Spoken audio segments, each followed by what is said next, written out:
Hello students. Today's topic are basic property of atomic nuclei by Shweta Mehra. Properties कैसे होती है जैसे charge, mass, size, density, parity, nuclear spin, magnetic dipole. These are the some properties of the nuclei. The first properties we are going to discuss, that is charge.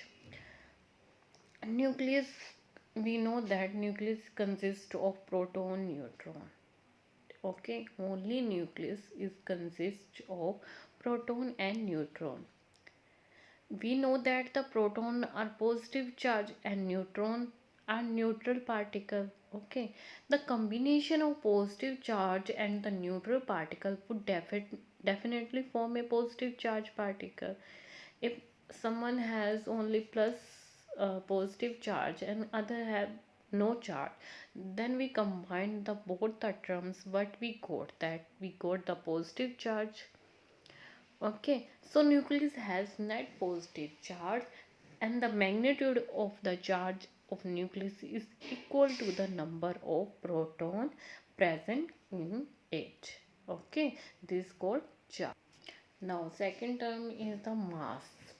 As we know that nucleus account of more than 99% of the mass of the atom.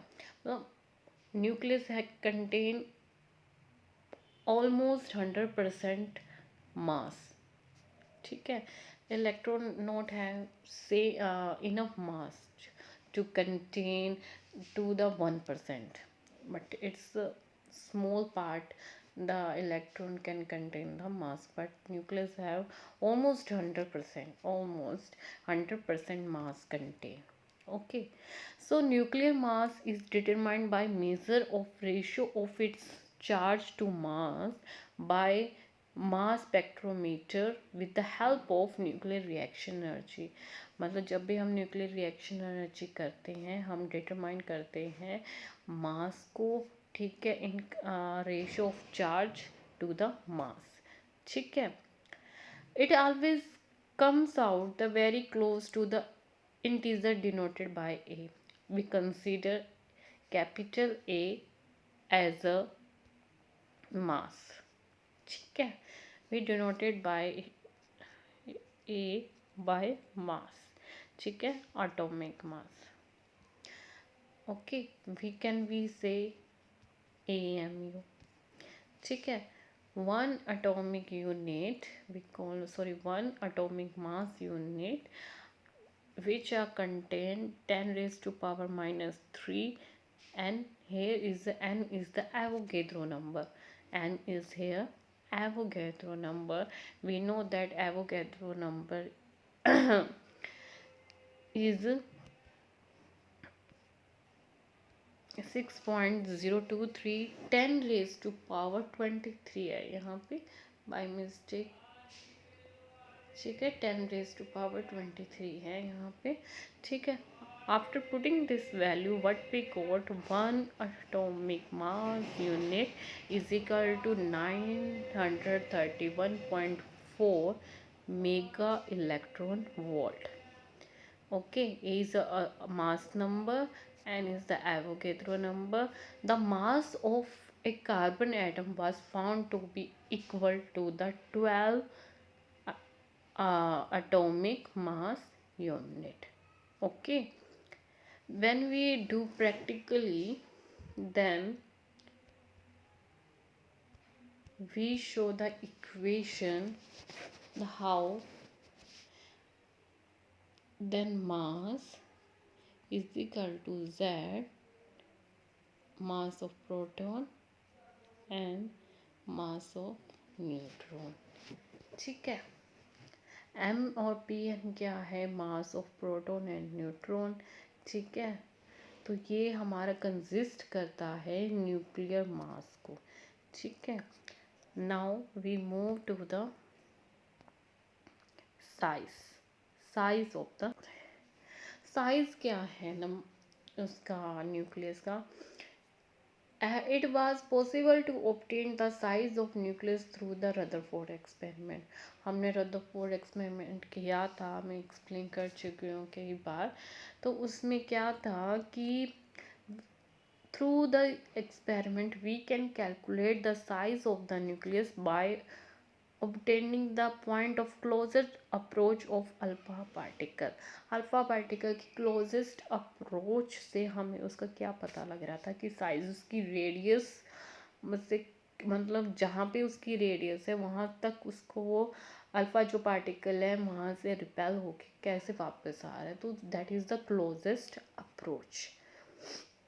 ठीक है, that is about 4 × 10⁻⁻14, ये power है -14 metre है उसकी। जो हमने rough estimate लगाई है क्लोजेस्ट अप्रोच की, दैट इज़ 4 × 10⁻⁻14 मीटर थी।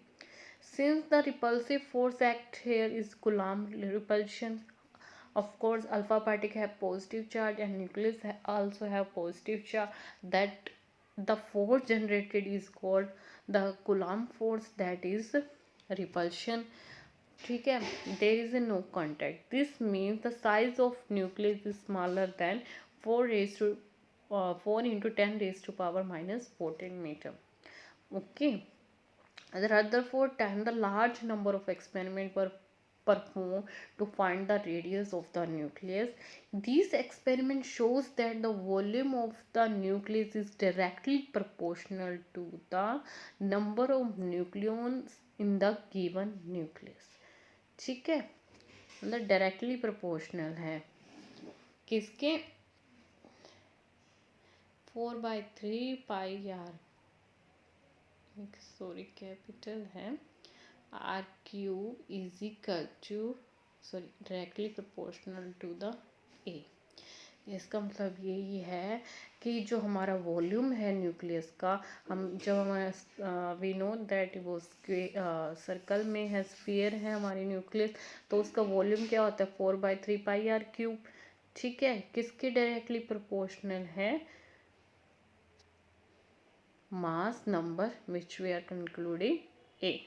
ठीक है, और r is directly proportional to the, ये तो कांस्टेंट टर्म है, इनको रिप्लेस करके हमने क्या कर दिया 1/3 कर दिया।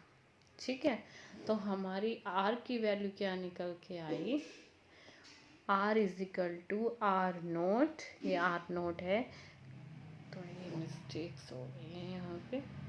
ठीक है, यहाँ पे क्या आएगा, r is equal to r0 1/3। ठीक है, तो हमारी directly proportional the number of nucleus in A given nucleus which is a mass number. तो जो हमारी रेडियस आई है न्यूक्लियस की with the help of mass number A. तो हमारा r0 क्या है, कांस्टेंट है, जिसे हम बोलते हैं न्यूक्लियर रेडियस पैरामीटर। क्या बोलते हैं, न्यूक्लियस रेडियस पैरामीटर, जो हमारी निकल के आती है इन दिस r0 की वैल्यू हमारे पास क्या निकल के आई है, के निकल के आई है। ठीक है, जिसे हम 1.3 भी बोल सकते हैं। फॉर एग्जांपल हमने ले लिया कार्बन ले लिया। ठीक है, अगर हम यहाँ पे कार्बन की वैल्यू लेके चलते हैं, हमारे पास कार्बन का मास क्या होता है 12 होता है। ठीक है, 6 यहाँ आएगा, 6 और 12 ऐसे होता है।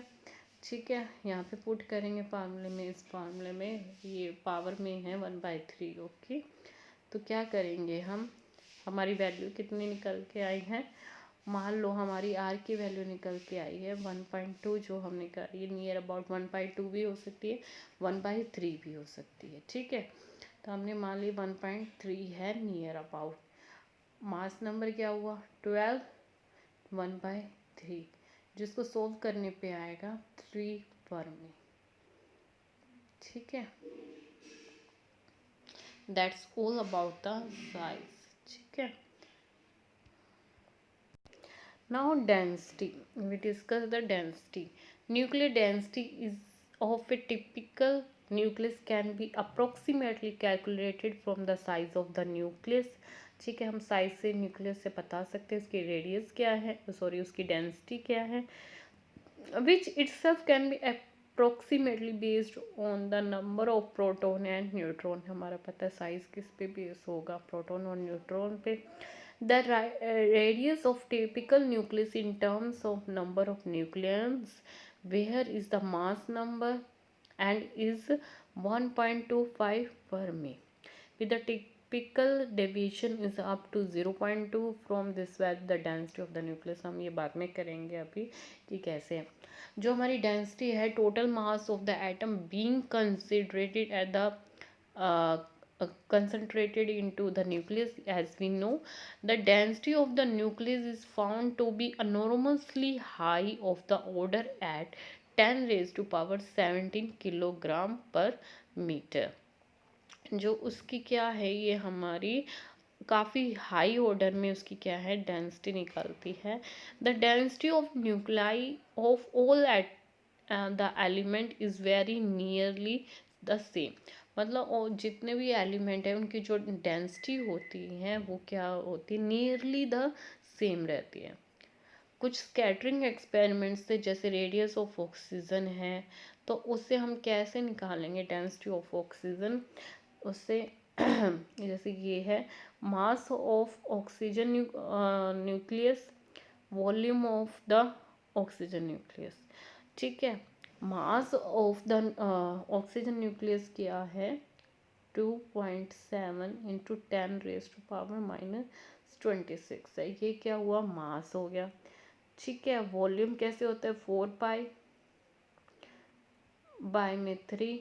ठीक है, रेडियस क्या है, 3 इंटू 10 रेज टू पावर -15 की पावर क्यूब. ठीक है, ये तो हमारा वॉल्यूम. जब हम इसको सॉल्व करेंगे तो हमारे पास आएगा 2 into 4 into 10 raise to power 17 kilogram पर मीटर क्यूब. ठीक है, वॉल्यूम में क्यूब आता है, इसलिए ये डेंसिटी किस में मेज़र होती है, किलोग्राम में. तो हमारी डेंसिटी ऑफ ऑक्सीजन क्या निकल के आई है, ये निकल के आई है. सिमिलरली अगर आप डेंसिटी किसकी निकालोगे, लेड की निकालोगे. लेड का मास क्या होता है, 3.4 10 रेज टू पावर -25. ठीक है, 4/3 पाई, ये कॉमन है. ठीक है, फिर क्या निकालेंगे हम, वॉल्यूम ऑफ द ऑक्सीजन, उसकी रेडियस क्या होती है, 7 रेज टू पावर -15 के क्यूब. इसको सोल्व करके हमारे पास क्या आएगा, 2.4 10 रेज टू पावर 17 किलोग्राम पर मीटर क्यूब. मैंने अभी बताया कि density of all elements is nearly the same. हमारी ऑक्सीजन की भी यही आई थी, अब ब्लड की भी क्या आई है, यही आई है. ठीक है, now discuss the nuclear spin और the angular momentum of the nuclear. ठीक है, जो discovery of angular momentum of the nucleus is the result of the detail study of spectral lines of element. मतलब कि डिटेल स्टडी से हम बता सकते हैं किसकी, स्पेक्ट्रल लाइंस की, जिसे हमें बता सकेंगे न्यूक्लियर स्पिन या एंगुलर मोमेंटम क्या है. When individual component of multiple lines were examine by the spectrographs. किससे एग्जामिन होती है, जो स्पेक्ट्रल लाइन होती है वो स्पेक्ट्रोग्राफ से होती है, जिनकी हाई रिजॉल्विंग पावर होती है. It was found that each of these components is split into a number of lines lying very close to each other. इससे हमें पता है जो हमारी स्पेक्ट्रल लाइंस है वो क्या है, बहुत ही आपस में क्लोज है बट सेपरेट है. These further splitting spectral line is called hyperfine structure. For example, ये ऐसे ऐसे है. ठीक है, ये स्पेक्ट्रल लाइंस है. ठीक है, ये क्या है, स्पेक्ट्रल लाइंस है. इनको हाइपर फाइन स्ट्रक्चर भी बोल सकते हैं. ठीक है, and it could be explain on the basis of extra nuclear electrons. Okay, now the total angular momentum the total angular momentum I of a nucleon about of a given direction is this. ठीक है, हमें ये direction दे रखी है आई की angular momentum. ठीक है, यहाँ पे आई क्या है, टोटल एंगुलर मोमेंटम है, जस्ट टोटल एंगुलर मोमेंटम आई है. पी एल और पी एस यहाँ पे क्या है, हमारा एंगुलर मोमेंटम है. ठीक है, associated with the orbital. L stand for orbital and S stand for, ये जो है ये ऑर्बिटल के लिए है और ये स्पिन के लिए है. ठीक है, मोशन जो हमारा होता है. और यहाँ पे हमारा जब हम इनका टोटल रिजल्टेंट, अब हम क्या लेंगे, टोटल रिजल्टेंट एंगुलर मोमेंटम लेंगे, उसको कैपिटल आई से डिनोट करेंगे. तो हमारा टोटल ऑर्बिटल और टोटल क्या हो जाएगा, स्पिन एंगुलर मोमेंटम वेक्टर क्या बोलेंगे हम. ये हमारा टोटल ऑर्बिटल एंगुलर मोमेंटम है, वो टोटल स्पिन एंगुलर मोमेंटम है. ओके, जो हमारा टोटल एंगुलर मोमेंटम आई है यूजली कोल्ड न्यूक्लियर स्पिन. इसको हम क्या बोल सकते हैं, न्यूक्लियर स्पिन भी बोल सकते हैं. ठीक है, न्यूक्लियर स्पिन या इंस्ट्रिंसिक स्पिन भी बोल सकते हैं. जब हम इसका मैग्नीट्यूड लेंगे, एंगुलर मोमेंटम लेंगे आई का इंस्ट्रिंसिक स्पिन का, तो हम इसको इससे डिनोट करते हैं. ये याद रखना इम्पोर्टेंट है. ठीक है, I into I plus one under the root H cut से मल्टीप्लाई है, ये रूट में नहीं है. तो आई क्या है यहाँ पे, total angular momentum quantum number है. Define the maximum possibility component along the Z direction. या इसके बारे में कह रहे हैं, ये क्या है, मैक्सिमम पॉसिबल कंपोनेंट है किसका, आई की जो हमारी टोटल एंगुलर मोमेंटम है in the direction of Z. ठीक है, the value of I has been found experimentally depend upon mass number. जो किस पे डिपेंड करती है, मास नंबर ए पे ऑफ द न्यूक्लियस. ओके, और for the nuclei even mass number I has an integral value, while for nuclei with the odd mass number and I is a half integral value. ठीक है, I की क्या होती है, half integral होती है, value होती है. ठीक है, ये ओड और इवन पे डिपेंड करते हैं. अगर इवन है हमारे पास तो अकेला इंटीग्रल वैल्यू होएगी, अगर ओड दे रखी है हमारे पास तो क्या होएगी, हाफ इंटीग्रल वैल्यू होएगी. इवन के लिए हमारे सिंपल 1 2 3 4, लेकिन जब ओड हो जाएगा हमारा मास नंबर तो हमारे पास क्या हो जाएगा, हाफ जो भी होगा वो हो जाएगा, जैसे 1/2 गो ऑन 3/2 दैट्स ऑल. ठीक है, किसका, ओड इंटीजर नंबर का. तो हम आई जेड को इन टर्म्स ऑफ हमने जेड कंपोनेंट के थ्रू लिखेंगे, तो हम ऐसे लिखेंगे. ठीक है, एल जेड क्या है, ये है जो हमारा ऑर्बिटल और टोटल स्पिन, टोटल ऑर्बिटल और total spin angular momentum vector है. ठीक है, जिसको हमने इससे रिप्रेजेंट किया है. हमारा एल जेड क्या है यहाँ पे, वो ये है. ओके, एस जेड क्या है हमारा, ये है. तो हमारा ये टोटल ऑर्बिटल और total spin angular momentum vector है. ठीक है, जो इंटीग्रल मल्टीपल होंगे एच कट के. ठीक है, और हमारा S Z is the sum of P S Z, जो हमारा क्या है, total orbital total spin angular momentum vector है with respect to Z direction, which have plus minus H cut by में two for all the particles, जिसकी value क्या रहेगी, plus minus H cut by 2 रहेगी, जो क्या है, even half integral multiple of H cut number है. ठीक है, now we discuss the magnetic dipole moment. The magnetic dipole moment को हम म्यू आई से डिनोट करेंगे, ठीक है, of the nucleus is taken as the resultant of the moment due to orbital and spin moment of the individually nucleons. ये क्या है? Resultant है किसका? ऑर्बिटल और स्पिन मोशन का, ठीक है। रिजल्टेंट मोमेंट है स्पिन और ऑर्बिटल मोशन का, लेकिन इंडिविजुअली न्यूक्लियॉन्स, ठीक है। प्रोटॉन का अलग लेंगे एंड न्यूट्रॉन का अलग लेंगे, ठीक है। जैसे ये है, ठीक है। म्यू पी एल क्या हो गया हमारा? प्रोटॉन। एल क्या रिप्रेजेंट करता है? ऑर्बिटल। एस क्या रिप्रेजेंट कर रहा है? स्पिन।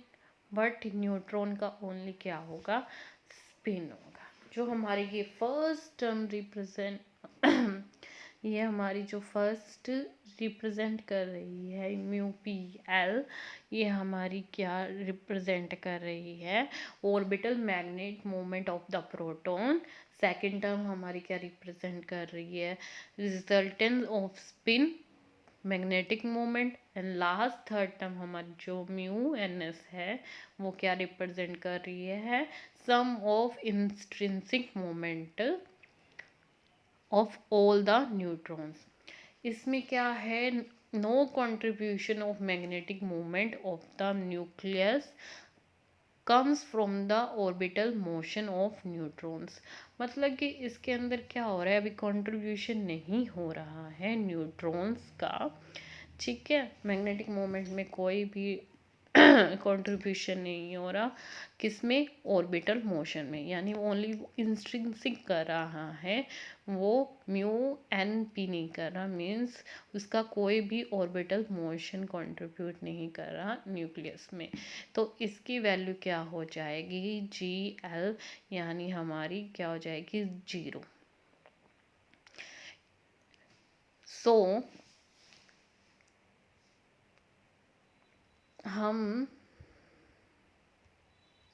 हम जी को क्या बोल रहे हैं यहाँ पे? जी फैक्टर है जिसको हम 0 बोल रहे हैं इन दिस केस, ठीक है। The total magnetic dipole moment is का न्यूक्लियर मैग्नेटिक मोमेंट। जी किस क्या बोल सकते हैं हम? न्यूक्लियर मैग्नेटिक मोमेंट बोल सकते हैं। ओके, नाउ म्यू आई हमें पता है क्या है? मैग्नेटिक डाइपोल मोमेंट है, ठीक है, which is taken to be vector either parallel or anti parallel to the vector I, जिसे हम एंटी पैरेलल भी कर सकते हैं और वो पैरेलल भी हो सकता है वेक्टर आई के, ठीक है। The magnetic moment of the nucleus can be represent, ठीक है, जिसे हम इसको कैसे रिप्रेजेंट करेंगे? मैग्नेटिक डाइपोल मोमेंट है ये हमारा, इसको क्या बोलेंगे? जो हमारा गामा वन की थ्रेड है इसको बोलेंगे हम गायरोमैग्नेटिक रेशो बोलेंगे, ठीक है। गायरोमैग्नेटिक रेशो बोलेंगे। जी आई क्या है? हमारा न्यूक्लियर जी फैक्टर है, ठीक है। ये हमारा गायरोमैग्नेटिक रेशो है। और आई तो हमें पता ही है जिसका हम ले रहे हैं, वेक्टर आई के अलोंग ले रहे हैं, ठीक है। तो हमारा म्यू आई को हम जी आई से रिप्रेजेंट करेंगे, इसको इससे रिप्रेजेंट करेंगे हम गायरोमैग्नेटिक को जी आई से रिप्रेजेंट करेंगे। जो हमारा मैग्नेटिक जी फैक्टर है एम पी क्या है? मास ऑफ प्रोटॉन है हमारा, ई क्या है? हमारा इलेक्ट्रॉन है, ठीक है।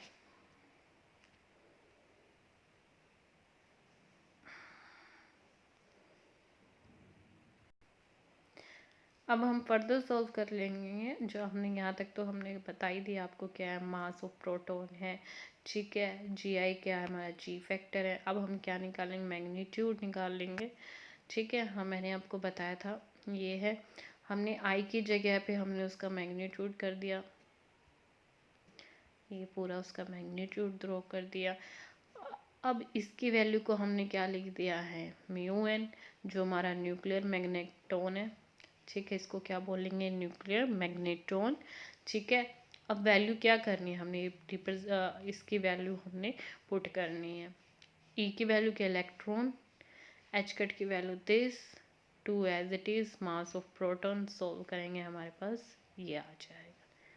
ठीक है, तो हमारा UN हमारा क्या बना, न्यूक्लियर मैग्नेटॉन, जिसकी वैल्यू हमने निकाली है 5.05 into 10⁻⁻27 ampere per metre square. ठीक है, नाउ इलेक्ट्रिक क्वाड्रोपोल मूवमेंट। ठीक है, it is an important electric property connected with the shape of the nucleus। ठीक है, इलेक्ट्रिक प्रॉपर्टी है जिससे शेप्स के साथ कनेक्टेड है न्यूक्लियस की। It arises due to non uniform distribution of electric charge with the peripheral nucleus, मतलब nucleus के अंदर नॉन यूनिफॉर्म डिस्ट्रीब्यूशन चार्ज हो रहा है, इलेक्ट्रिक चार्ज होता है। This causing deviation from spherical shape, जो हमारी क्या होती है, स्फेरिकल जो शेप होती है उसको डेविएट करती है। ठीक है, the electrical quadrupole movement measure the deviation of the nucleus from the spherical symmetry. तो इलेक्ट्रिक क्वाड्रुपोल क्या करता है, मेजर करता है डेविएशन को, किससे, स्फेरिकल शेप से। ठीक है, इलेक्ट्रिक क्वाड्रुपोल को हम क्या उसे डिनोट करते हैं, जो न्यूक्लियर चार्ज डिस्ट्रीब्यूशन है जेड एक्सिस के अलोंग हम इसको मान के चलेंगे। ठीक है, ये इसका है। ठीक है, हमारा रो यहाँ पे क्या है, डेंसिटी न्यूक्लियर चार्ज है, जो हमारा इन वॉल्यूम होएगा। ठीक है, डिवीजन डीवी से हम डिनोट करेंगे at the point of XYZ। R square हमें बताइए है, जो हमें कोऑर्डिनेट्स होते हैं उनके सम है, X square Y square plus Z square. E हमारा इलेक्ट्रिक चार्ज है। हम मान के चलते कि हमारा न्यूक्लियस क्या है, एक एलिप्टिकल फॉर्म है, एलिप्सॉइड है, रिवोल्यूशन जिसका डायमीटर 2p है, symmetric axis are two way right angle of the axis. ठीक है, जो हमारी चार्ज डेंसिटी बनेगी in uniform throughout the ellipsoid, the quadrupole movement of क्या इज गिवन बाय दिस। जब हम वैल्यू पुट ऑन करेंगे 2a 2b, 2 कॉमन आ जाएगा, b स्क्वायर माइनस a आ जाएगा, यहाँ से हमने इसको z कंसीडर कर लिया है। ठीक है, बाय में 5। ठीक है,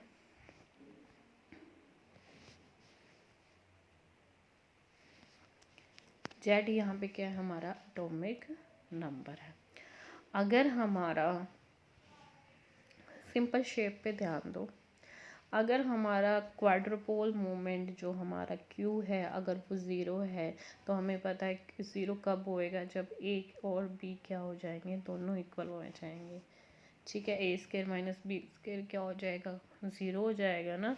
तो हमारा क्वाड्रुपोल मूवमेंट ज़ीरो, यानी उनकी जो रेडियस है वो क्या रहेगी, सेम रहेगी, ये पूरा स्फेरिकल सिमेट्री बन जाएगी। ठीक है, अगर हमारा ये जो हमारा B है ग्रेटर देन ए है, इससे ग्रेटर देन ए है, तो हमारा क्या बनेगा, पॉजिटिव, क्योंकि हम क्या कर रहे हैं 2/5z बी स्केयर माइनस में ए स्केयर कर रहे हैं, तो बी की वैल्यू हाई होएगी तभी तो क्या हो जाएगा, पॉजिटिव हो जाएगा। ओके,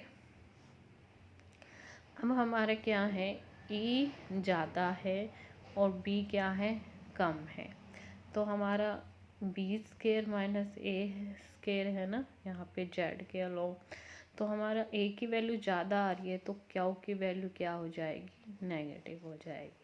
ठीक है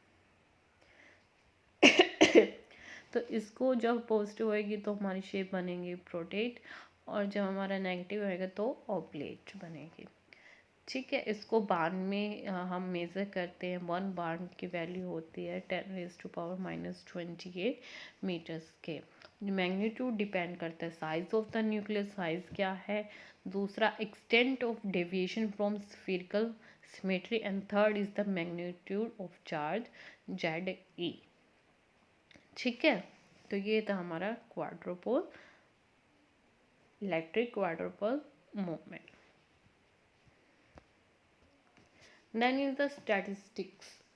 इसमें क्या है, ये फिजिकल कंसेप्ट है स्टैटिक्स का, related to the study of behaviour large number of particle, जिसमें हम large number of particle discuss करते हैं। इसमें डिस्ट्रीब्यूशन होता है वेलोसिटी का, किसके साथ, मॉलिक्यूल ऑफ गैस, जो किसके द्वारा डिस्क्राइब किया था, मैक्सवेल बोल्ट्जमान स्टैटिक्स के द्वारा। The distribution of velocity among the molecules of the gas is described bye Maxwell Boltzmann statistics. But the property of the assembly of micro particle, जो हमारे micro particle हैं like neutrons, proton, photons and electron, can not be describe by the on this basis. जो हमारे nano particle या sorry micro particle हैं, इन सब particle को क्या अच्छे से डिस्क्राइब नहीं कर पाई Maxwell Boltzmann statics. The property of such like assembly are described basis of two new form है, जो बोस आइंस्टाइन स्टैटिक्स है और फर्मी डिराक स्टैटिक्स है। फर्मी डिराक में क्या होता है कि ऑल जो हमारे पार्टिकल होते हैं वो हाफ इंटीग्रल स्पिन के क्या होते हैं, ओबे करते हैं, जिन्हें हम क्या बोलते हैं, फर्मियोन बोलते हैं। मीन्स जो इंटीग्रल स्पिन होंगे h/2, 3h/2 यानी ओड का 5/2, ये किसको फॉलो करेंगे, जिनका हाफ इंटीग्रल स्पिन ये होगा तो वो क्या कहलाएंगे, फर्मियोन्स कहलाएंगे। जैसे प्रोटॉन होंगे, न्यूट्रॉन होंगे, इलेक्ट्रॉन होंगे। All the nuclei with odd mass number, जिसका भी ओड मास नंबर होएगा वो एफडी को यानी फर्मी डिराक स्टैटिक्स को फॉलो करेंगे, उन्हें फर्मियोन्स भी बोलेंगे। जो ओबे करेंगे पॉली एक्सक्लूजन लॉ करेंगे। The wave function of such symmetry obey the FD is anti-symmetric। ठीक है, मीन्स अगर हमारा साई है उसका एंटी सिमेट्री क्या हो जाएगा, माइनस साई हो जाएगा। ठीक है, और जो पार्टिकल हैं, जो कोऑर्डिनेट्स है, स्पिन कोऑर्डिनेट क्या करेंगे, any pair of identic particle are interchange in the wave function, यानी कोई है 1 है तो उसको इंटरचेंज करके वो 2 भी कर सकते हैं। ठीक है, किसके अंदर, वेव फंक्शन के अंदर स्पिन कोऑर्डिनेट्स को। ठीक है, और बोल्स आइंस्टीन को हम बोसोन्स बोलते हैं। All the particle with integral spin, bosons क्या होते हैं, बोस आइंस्टीन स्टैटिक्स, जिसका इंटेज क्या होता है, h/, 2h/, ठीक है, एंड द सो ऑन, और या फिर 0 ओबे करेंगे बोस आइंस्टीन स्टैटिस्टिक्स को, जिसको हम बोसोन बोलेंगे। जैसे proton, pi meson, deuteron. All the particle with even mass number obey करेंगे बोसोन को। The wave function obeying boson statics symmetry, मतलब क्या होगा, सिमेट्री क्या होगा, साई टू साई क्या होंगे, ये सिमेट्रिक होंगे। इसका मतलब होएगा wave function for a such system remain unchange by interchanging of all the spin. उसमें क्या हो रहा था, अगर 1 को 2 में इंटरचेंज कर रहे तो सिमेट्रिक का वो एंटी सिमेट्रिक में चेंज हो रहा था। लेकिन जब हम वेव फंक्शन के जो कोऑर्डिनेट्स हैं उनको हम अगर चेंज करते हैं, 1 को 2 में चेंज करते हैं, ठीक है, तो वो किस में हो जाएंगे, सिमेट्रिक में हो जाएंगे। Wave function for a such symmetric remain unchange by interchanging the all space and spin coordinates any pair of identical particle. ठीक है, जो कि हम रोटेशनल रमन स्पेक्ट्रा से बिलोंग करता है। Now we move to the parity. Parity क्या है, पैरिटी होती है एक फंडामेंटल न्यूक्लियर प्रॉपर्टी होती है जो कि कंसीडर करती है more important then the nuclear spin को, मतलब कि न्यूक्लियर स्पिन से भी ज़्यादा क्या है, ये इम्पोर्टेंट है। It is the property of the wave function describe the quantum mechanical system, जो क्वांटम मैकेनिकल सिस्टम की प्रॉपर्टी है जो वेव को डिस्क्राइब करती है। It has no counterpart in classical physics का कोई, मतलब क्लासिकल फिजिक्स का कोई काउंटर पार्ट नहीं है। The wave function of the nucleus may be express by the product of the function space coordinates x y z and the function depending upon spin orientation। ठीक है, इस product होएगा spin को space coordinate के साथ। ठीक है, wave function का स्पेस कोऑर्डिनेट्स के साथ प्रोडक्ट होगा और डिपेंड करेगी वो स्पिन ओरिएंटेशन पे। जो पैरिटी है nucleus refer to the behaviour of the wave function. ये किसका बिहेवियर डिस्कस कर रही है? वेव फंक्शन का। As a result the inversion of the coordinate. Inversion मतलब अगर हमने यहाँ पे एक्स वाई जेड है, इसका माइनस एक्स वाई जेड करा है, ये क्या हो गया? इन्वर्सन हो गया। ठीक है, the motion of the nucleus set to be even parity if the special function of the wave function is unchange when the space coordinate are replaced by. मतलब कि इसका जो फंक्शन है वो सेम रह जाएगा अगर हमने अंदर के कोऑर्डिनेट को माइनस स्पेस कोऑर्डिनेट के साथ चेंज कर देते हैं, तो वो क्या रहेगा? उसका जो साइन रहेगा वेव फंक्शन का वो क्या रहेगा? अनचेंज हो जाएगा, साई का साई ही रहा। ठीक है, तो जो फंक्शन सेम रहते हैं, अनचेंज रहते हैं, उन्हें बोलते हैं पॉजिटिव पैरिटी।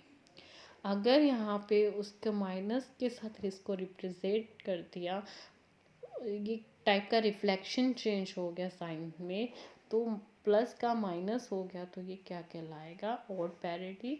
ठीक है, वो था even parity and odd parity किसके लिए? नेगेटिव के लिए।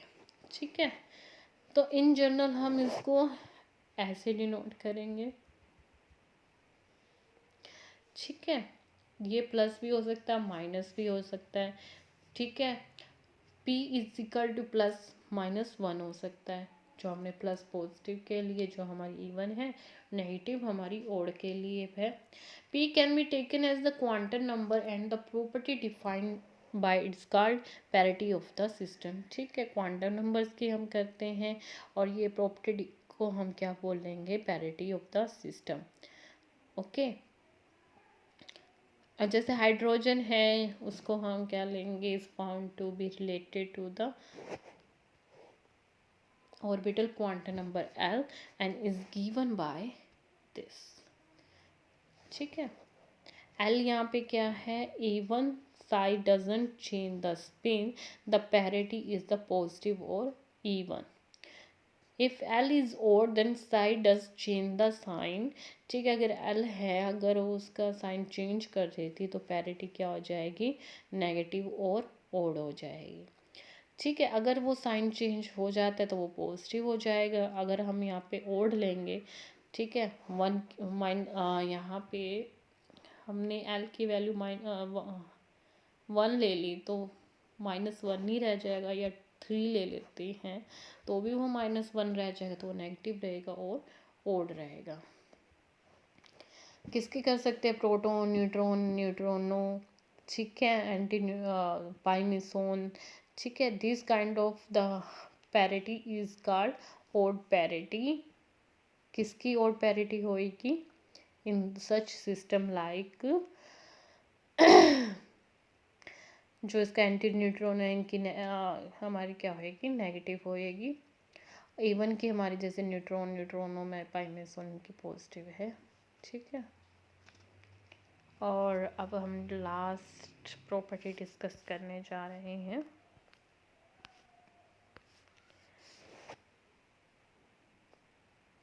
जो कि थी पैरिटी। फिनिश हो चुकी है। ठीक है, आज का सेशन हम यहीं स्टॉप करते हैं। Thank you so much.